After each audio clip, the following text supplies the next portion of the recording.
Doamnelor, domnilor, bine v-am găsit la o nouă ediție a emisiunii Maluri de Nistru, femei cu idei. În contextul procesului de globalizare, tot mai mult se discută despre importanța dezvoltării societății civile, dar și despre relaționarea acestora cu sectorul guvernamental sau cel de afaceri. În general, scopul primordial al unui ONG este rezolvarea anumitor probleme, mai ales de ordin social-economic. Femeile, alături de bărbați, sunt foarte implicate în astfel de proiecte. Cu ce probleme se confruntă acestea? Există sau nu o discriminare la acest capitol și cum activează ONG-urile în general în Republica Moldova? Vorbim împreună cu invitatele noastre și anume pe doamna Rodica Jardan, coordonatoarea Centrului de Justiție Familială. Bine ați venit la noi! Bine v-am găsit! Și doamna Galina Burlaca, președinta Fundației Serță, orașul Bender, cu care vom lua legătura de la distanță. Bine ați venit la noi! Cum am zis, vorbim astăzi, doamna Jardan, despre organizațiile non-profit care se dezvoltă destul de activ pe teritoriul țării noastre. Vorbim despre acele probleme cu care se confruntă persoanele care cumva se încadrează în dezvoltarea sau vor să influențeze cumva o mai bună dezvoltare a domeniilor sociale, economice, dar și dacă vorbim de domeniul sănătății. Femeile, ca și bărbații, sunt destul de implicate în dezvoltarea ONG-urilor. Ne spuneți, vă rog, mai întâi de toate, ca să înțeleagă și telespectatorii, ce sunt ONG-urile sau ce reprezintă un ONG sau organizație non-profit, non-guvernamentală? Eu mă bucur că prin intermediul emisiunii dumneavoastră avem șansa ca să ajungem și în regiuni și chiar și dincolo de Nistru și să aducem mesajul nostru tuturor. Referitor la întrebarea dumneavoastră despre ONG-uri, ce presupune, ce înseamnă aceasta, ar fi o organizație necomercială, non-profit, adică nu are un profit personal, ci aduce profit comunității, aduce profit oamenilor, aduce profit, să spunem așa, viitorului nostru, pentru că se investește în viitorul țării, în oameni, în infrastructură, prin intermediul programelor, prin intermediul seminarilor, instruirilor la care, să spunem, aplică și pe care le realizează aceste organizații. Deci, când vorbim despre organizațiile non-profit, asta înseamnă că nu facem bani, ci aducem bani pentru comunitate, pentru oameni. Ce rol au aceste organizații într-o societate în general? Eu aș vedea un rol multilateral, începând cu dezvoltarea de abilități, de capacități, adică se investește în oameni. Începând de la copii, tineri și adulți. Deci, odată ce investim în oameni, asta înseamnă că noi avem o societate sănătoasă. Și cum ați spus, adică se poate de investit și în domeniul medical, și în domeniul educațional, și în domeniul culturii, social, adică tot putem să cuprindem prin asta. De asemenea, se poate de investit prin intermediul unui ONG și în infrastructură. Aplicând la un proiect, tu poți aduce bani în localitate, poți dezvolta localitatea, adică o porțiune de drum o poți îmbunătăți, un trotuar pentru copii și adulți poți realiza, un parc poți să-l amenajezi, un teren de joacă. Astfel, comunitatea multilateral se dezvoltă. De asemenea, sunt organizații și finanțatori care investesc în domeniul sănătății. Iată, recent am văzut chiar și la mine în localitate, Asociația de Băștănași a aplicat la un proiect și ei informează cetățenii despre drepturile lor ca și pacient în momentul când ai o problemă și te adresezi în sistemul medical. Deci și domeniul acesta. Vorbim despre agricultură, la fel, de ani de zile se investește. Cred că toți știu despre proiectul de competitivitate, când multe organizații, regionale, sau dacă vorbim despre vinării, cât s-a investit în domeniul acesta și cât s-a realizat în ultimii ani, s-a ajuns conectarea turismului cu vinăriile, sau dacă vorbim despre industria ușoară, deci moda, haideți să ne amintim de tot ce s-a făcut în ultimul an și câte, să spunem așa, afaceri au apărut în domeniu, câți designeri au fost descoperiți, că sunt femei sau bărbați și câte evenimente în acest domeniu s-au realizat, deci se poate. Ne mai vorbim și despre domeniul sociocultural, care poate că este un pic în umbră, însă și aici se fac diferite festivaluri, întâlniri, deci se poate. Orice domeniu poate fi acoperit. Da. Doamna Burlaca, aș vrea să vă întreb și pe dumneavoastră, sunteți fondatoarea și președinta unei fundații de caritate. Ce rol au astfel de fundații, anume fundațiile de caritate pentru statul nostru și în general pentru oameni? Такие организации абсолютно необходимы, тем более, что наш благотворительный фонд «Сердце» практически единственная организация, которая работает в таком объеме с молодежной средой, с молодежью.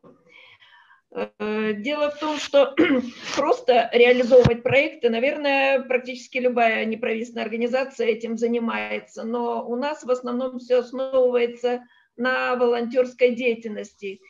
И молодые люди приобщаются к гражданским инициативам, возможно, создают инициативные группы, где тоже могут реализовывать свои планы, которые, ну, может быть, не поддерживают nigде, кроме как в общественных организациях.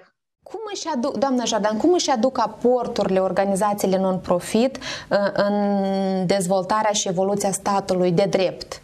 Deci, presupun este un aport colosal dacă ne-ați vorbit despre acele domenii unde se dezvoltă destul de activ și datorită ONG-urilor anume aceste domenii se dezvoltă. Să zicem așa, aportul e destul de colosal.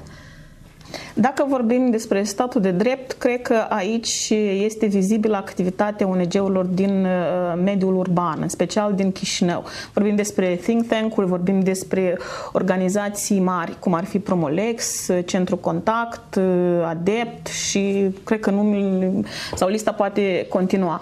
Deci aceste organizații, ele intră în dialog cu autoritățile centrale, ele, să spunem așa, dezvoltă politici publice, monitorizează politicile publice, promovează democrația, participă la dialogul cu finanțatorii și să spunem, autoritățile și ei, aportul lor este aici vizibil. Deci dacă vorbim despre statul de drept, se investește în democrație prin activitatea lor, prin implicarea lor, prin colaborarea cu alte țări, prin diferite platforme, cum ar fi platforma parteneriatului estic. Sunt multe oportunități, sunt multe realizări care se fac și ne bucurăm că, iată, și subiectul acesta este discutat și la televiziunea dumneavoastră și astfel regiunile aud și despre astfel de lucruri. Și cred că astăzi internetul ne oferă și mai multe informații și ne susține și ONG-urile pot să contribuie și la statul de drept. Doamna Burlaca, dacă ne puteți vorbi puțin despre organizația pe care ați fondat-o, ce proiecte realizați, cât de mulți oameni, din câte înțeleg, ajutați foarte mulți oameni și desigur că am vrea să ne vorbiți despre asta și cât de complicat este cumva să pui bazele unei organizații de caritate sau unei fundații de caritate. Наша организация начиналась в 2011 году, но, в общем-то, начали мы работать в 2007 как клуб журналистов и клуб дебатов. И вот эти две маленькие инициативные группы слились. Общность интересов, работа с молодежью, они, наверное, помогли нам придумать такую организацию для того, чтобы мы работать могли совместно. Затем привлекли очень интересную молодежь, которая составила актив благотворительного фонда. И вот этот опыт инициативных групп мы перенесли в благотворительный фонд. Сейчас ребята уже сами потихонечку пишут проекты. В частности, работая с фондом «Восточная Европа», они реализуют программу малых грантов, где дают возможность молодежи Приднестровья самим писать проекты и осуществлять те маленькие идеи, реализовывать те маленькие идеи, которые идут помогают измениться и им самим, и изменяют все вокруг, в том числе и сообщество, конечно, в лучшую сторону. Doamna Jardan, relația aceasta între ONG-uri și stat, ideal, care ar trebui să fie? Cât de strâns ar trebui să fie colaborarea și presupun că sunt anumite probleme la acest capitol? Fiindcă de multe ori cumva organizațiile non-guvernamentale bat alarma că uite, nu sunt auzite, nu sunt, adică iarăși dacă vorbim despre anumite domenii. În opinia mea, dialogul, să spunem așa, ar fi soluția. Pentru început și s-au făcut diferite încercări, sunt diferite grupuri interministeriale în care sunt invitați și ONG-urile ca să discute. Ele sunt separate pe domenii, sunt separate pe interese, deci în dependență de subiectele care se discută. însă ideal încă nu există în opinia mea. Deci chiar și vorbind despre situația în care suntem noi acum, în pandemie, cumva este lipsită societatea civilă din acest dialog. De multe ori nu sunt ascultate sau nu sunt auzite informațiile care sunt transmise de ONG-uri. Autoritatea publică centrală cumva și-a asumat, cred că mai mult decât pot, și nu au luat în calcul că există și componenta acesta, există și acești actori care au finanțatori, care au posibilități, care sunt instruiți, care pot contribui și ei, și este vizibil lipsa aceasta, iată, chiar și în situația aceasta. Avem pandemie, avem o stare de urgență care trebuia să fie prelungită, acum se stopează, deci lumea este confuză, mesajul nu este transmis corect și iată, asta înseamnă, aici se vede minusul, aici se simte lipsa dialogului și comunicării, pentru că asta ar fi bine, ca societatea civilă împreună cu statul, ambii să colaboreze, ambii contribuind la dezvoltarea comunităților, la dezvoltarea bunăstării cetățenilor. Asta ar fi. Pentru că fiecare pe nișa lor, asta își propun de fapt. Bunăstare și stare de bine. Da, dacă vorbim despre egalitatea de gen în acest domeniu, despre femeile care sunt destul de activ implicate în activitatea ONG-urilor, mai ales vorbim de voluntariat, da? Adică femeile cumva încearcă să implementeze diferite proiecte pe diferite domenii, deși prevalează mai mult domeniul social, da? Sănătatea, da? Iată cât de implicate sunt femeile astăzi și ne-ați zis, vorbeam mai devreme cu dumneavoastră și îmi ziceați că, adică în regiunile rurale cumva sunt mai mult femeile implicate decât în regiunile în oraș, da? Ne puteți vorbi despre asta puțin? Dacă vorbim despre egalitatea de gen în domeniul acesta non-profit, cred că și aici este interesant, o situație interesantă. Chiar eu am încercat să caut un răspuns și să văd exact câte femei ar fi fondatoare, câte femei ar fi, să spunem, în stafful managerial, și este dificil. Dacă vorbim la fel despre Chișinău, Bălți sau Cahul, situația este un pic diferită. Femei fondatoare sunt, cu siguranță, în fiecare organizație, indiferent cât de mare este. În schimb, dacă vorbim despre directori executivi, dacă vorbim despre manager, aici diferă situația în mediul urban față de cel rural. În mediul rural, eu zic că mai mult sunt femeile implicate în organizațiile non-profit. De ce? Pentru că ele au beneficiat de anumite instruiri. Ele au participat la anumite ședințe, întâlniri, în care poate finanțatorii sau alte organizații au vorbit despre aceste oportunități. Uite, implicându-te, poți să aplici pentru un proiect, să scrii un proiect și să schimbi ceva în comunitatea ta. Și ele au răspuns. Ele au venit cu idee, uite, noi vedem această problemă. Dar după aceasta au venit și următorul pas. Bine, problema se rezolvă, ai nevoie ca să scrii un proiect. Proiectul, ca să fie implementat, este nevoie de o organizație. Și iată așa, pas cu pas, au pornit. Femeile în mediul rural au început să spunem așa, să deschidă, să fie deschise pentru acest domeniu și au găsit aliate, au fondat o organizație, au implementat proiecte. Din păcate, majoritatea finanțărilor sunt din străinătate. Finanțatorii sunt străini. Deci în mediul ăsta al nostru încă finanțările, să spunem așa, din partea statului sunt foarte mici sau poate uneori nesemnificative. Pe când, dacă vorbim, să zicem așa, despre bărbați care sunt implicați în domeniul non-profit, sunt bărbați activi, sunt bărbați, să spunem așa, care s-au devotați domeniul ăsta. Însă, în mediul rural, majoritatea, în perioada când femeile au deschis o organizație, au implementat proiecte, ei au candidat în funcție de consilier sau primar sau au avut o școală sau un centru de sănătate. Adică aici putem vorbi de aceeași discriminare? Într-un fel, discriminare aș spune într-un fel de discriminare, inegalitate, dar din diferite considerente. în opinia mea, tot, se spune așa, stereotipul a fost promovat, că iată, femeia este mai bună aici. Și femeia, într-un fel, și ea a demonstrat că, uite, poate să activeze în școală, poate să activeze la primărie, poate să activeze la Centrul Medicil de Familie și pe lângă aceasta să mai implementeze un proiect într-o organizație pe care, împreună cu o echipă mai mare sau mai mică, o are. Și ideea aceasta tot merge și merge bine și de ce nu se poate și lăsăm pe partenerul nostru sau pe colegul nostru să fie în funcția de primar și eu implementez proiecte pentru comunitate. Da, eu oricum contribui, oricum fac ceva. Însă lucrurile se schimbă, să știți că se schimbă spre bine. De ce? Pentru că există parteneri de nădejde, pentru că există finanțatori care promovează ideea că, uite, femeile trebuie abilitate. Și atât cum este și proiectul care spuneați dumneavoastră anterior în discuțiile noastre, că sunt femei cu idei.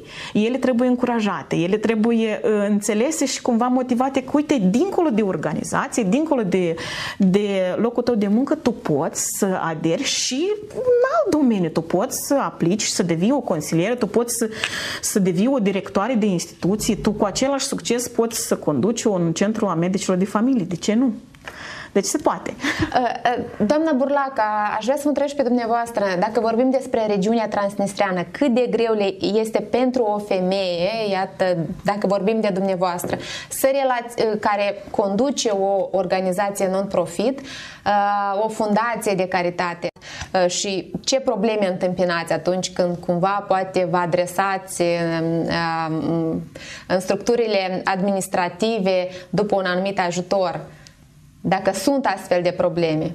Нашей организации, конкретно нашей организации, очень повезло, потому что администрация настолько поддерживает, что она иногда даже предлагает некоторые идеи для реализации для нашей молодежи. Поэтому полная поддержка со стороны главы администрации Романа Дмитриевича. И для меня это самое главное. И для ребят, конечно, очень важно. Почему? Потому что получить возможность провести даже мероприятие где-то, и не платить, не оплачивать аренду, это очень важно для организации, которая не всегда имеет проекты. Despre astfel de probleme ne vorbește și eroina din reportaj, din materialul video pe care îl vom urmări în continuare. Este o doamnă care la fel a creat o organizație non-guvernamentală și cumva servește în interesul oamenilor. Urmărim acum reportajul, după asta revenim la discuție. Меня зовут Оля Пурахина. Я являюсь руководителем общественной организации. Информационно-правовой центр «Виалекс» находится в Рыбнице.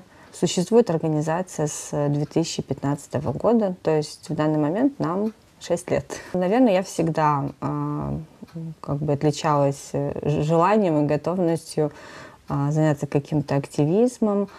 У меня уже был опыт работы в общественной организации. Периодически от каких-то других организаций я ездила на образовательные мероприятия по своей специальности, я психолог. И, наверное, вот эти вот вещи, когда ты смотришь, как люди хотят что-то поменять, как они организовываются. Я видела вот эти горящие глаза, я видела это желание что-то сделать в обществе. Они в какой-то момент приводят к тому, что ты задумываешься о том, а не создать ли свою организацию. Идея рождалась на стыке желания и имеющихся возможностей. Я узнала, что можно, что есть возможность получить поддержку на юридические услуги и поддержку как психолога. Я просто начала смотреть вокруг, кто в моем окружении похож на человека, который готов включиться в такую абсолютнейшую авантюру. И эти оказались люди, которых я давно знаю. Друг друга они понимают, что у них есть какие-то очень важные для команды, чтобы были общие точки соприкосновения. Потому что если люди собираются, скажем так, рандомно, это достаточно сложно. Первый наш проект, он был посвящен помощи неполным семьям. Мы оказывали им консультации и психологические, и юридические. И проводили информационные мероприятия, потому что Вот это и сейчас остается, наверное, основной идеей, которую мы поддерживаем, что важно обучить и показать человеку, как он может решить свою проблему. Потом мы создали проект Клуба 19, где были разноплановые мероприятия. Мы хотели создать площадку, которая будет побуждать людей самих улучшать свою жизнь. И в итоге мы получили довольно большое сообщество молодых людей, которые приходили в клуб. Кто-то приходил просто играть в игры, кто-то приходил показывать и смотреть фильмы, либо приходил на какие-то тематические лекции. Мы говорили о каких-то сложных социальных темах, мы говорили о дискриминации, мы говорили о стереотипах, мы говорили о свободе слова. То есть это были есть очень разноплановые мероприятия, и, по сути, мог их провести любой желающий. Но единственное, мы говорили, что это должно быть хотя бы научно и законно. Самое главное – это то, что люди, которые просто приходили к нам, как я уже говорила, посмотреть фильм, потом захотели создать что-то свое. Наверное, точно так же, как когда-то я, глядя на то, что делалось в Тирасполе, думала, ой, как классно, вот было бы здорово, если бы такое было в Рыбнице. Дальше, уже когда нас тоже кто-то увидел, мы участвовали, например, в проекте с ОБСЕ. Это был, наверное, первый такой наш совместный проект. Мы сначала организовывали семинары для специалистов и для широкой общественности по противодействию домашнего насилия. И, в принципе, мы в этом направлении стали очень активно работать. Потом мы уже начали семинары тоже и для адвокатов, и для психологов, и тоже для широкой общественности, то есть для всех желающих. Плюс мы работали и работаем с людьми с ограниченными возможностями. Это тоже очень важное направление нашей деятельности. Ну вот, наверное, пожалуй, это такие основные направления, которыми мы занимаемся. Очень хотела бы сказать о трудностях, с которыми сталкиваются общественные организации. Я думаю, что эти трудности общие не только для Приднестровья, наверное, не общие для всего постсоветского пространства. Бюрократизм, отсутствие поддержки и диалога со стороны государства и скепсис со стороны общества. Может быть, это кажется, что всего три, но тем не менее они очень существенны. Эта ситуация должна развиваться немножко больше и лучше, потому что общественные организации, они помогают государству, они помогают выявить, они помогают найти те слепые зоны, куда обычно... То есть это так во всем мире существует. То есть государство обеспечивает, да, какую-то... Ну, вот в идеальном варианте государство обеспечивает упорядоченную, безопасную, стабильную, сытую жизнь своим гражданам.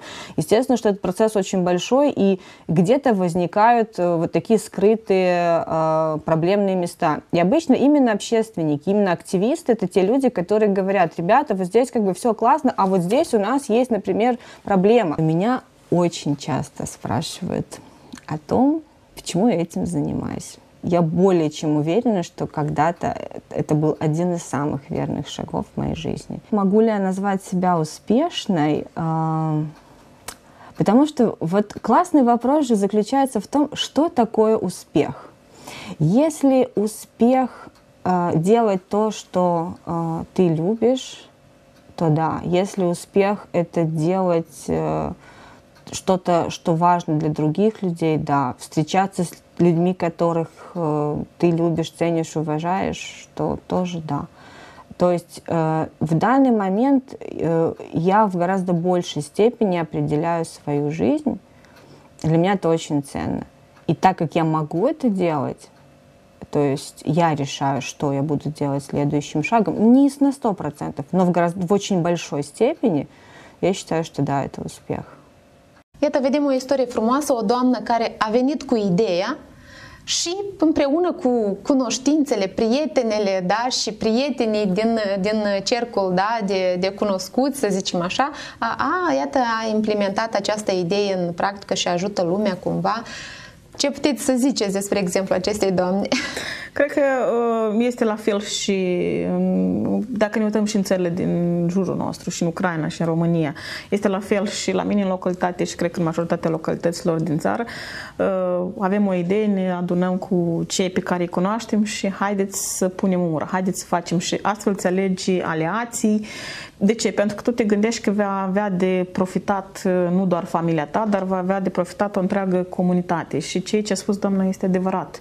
Se realizează atunci când ai oameni entuziasmați ca și tine, interesați de subiectul acesta. Pentru că în momentul când nu te simți bine într-o echipă, cred că nu este ok să rămâi acolo. Sau dacă să spunem subiectul, sau dacă programul sau ceea ce se face în echipa ta nu este pentru tine, nu este o valoare pentru tine, nu este ok. Și organizațiile non-comerciale de fapt asta și fac. Ei ne învață că să ne gândim și nouă să ne fie bine, dar și comunității. Și asta este cel mai bine.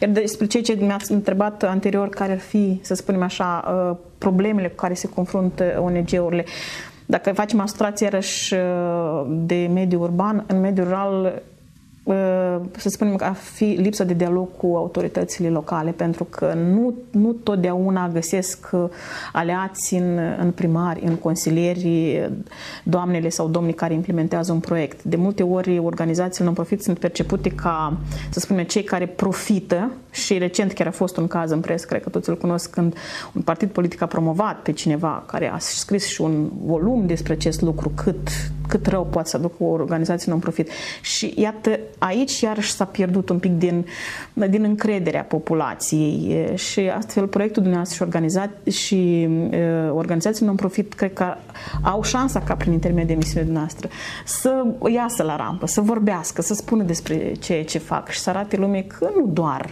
e profitul lor, dar este și profitul comunităților.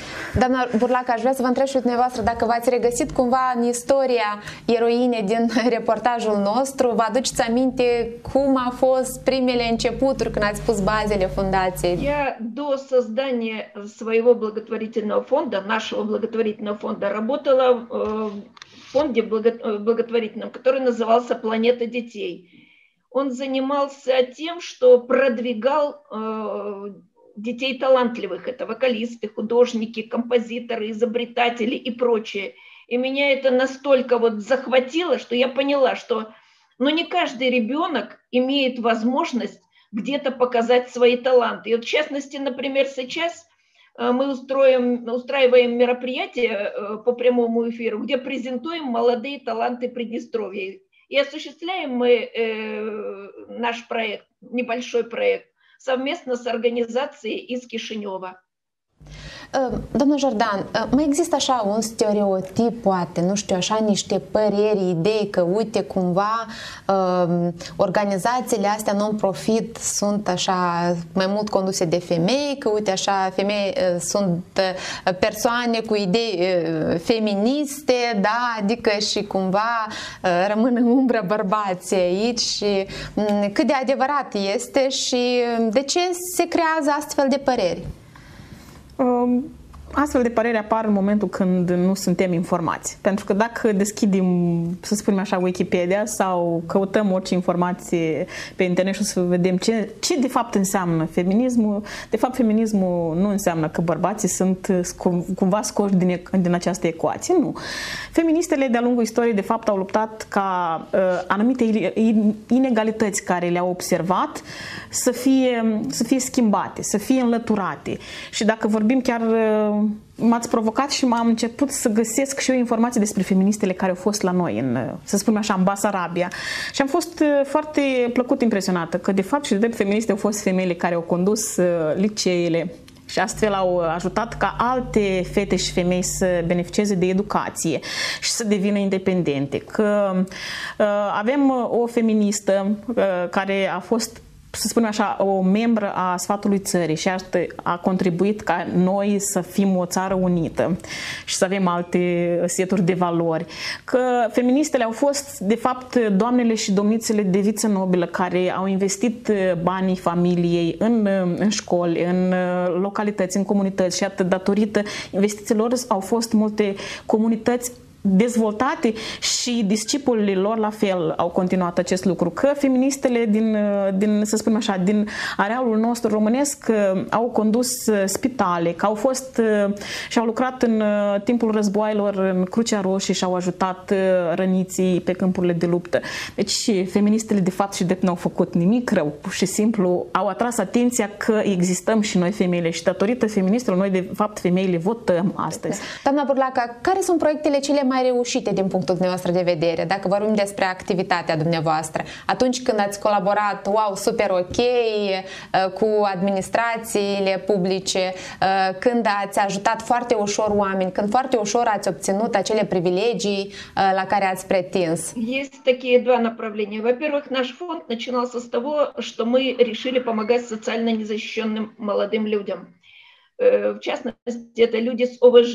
Мы работаем с организацией, допустим, очень тесно с такой организацией, как АСОРЦ из Тирасполя. Это люди с ограниченными возможностями. А самый интересный проект, он осуществлялся целой ассоциацией организаций. Это 3 из Приднестровья и 3 организации из Молдовы. И он назывался «Социально-профессиональная интеграция социально уязвимой молодежи», где мы помогали молодым людям найти свое место в жизни, организуя даже свой бизнес, который мы немножечко финансировали. Ну а вторая гордость наших волонтеров и наших коллег взрослых – это создание молодежного центра при благотворительном фонде и Бендерского фонда молодежи, где как раз ребята и осуществляют программу малых грантов.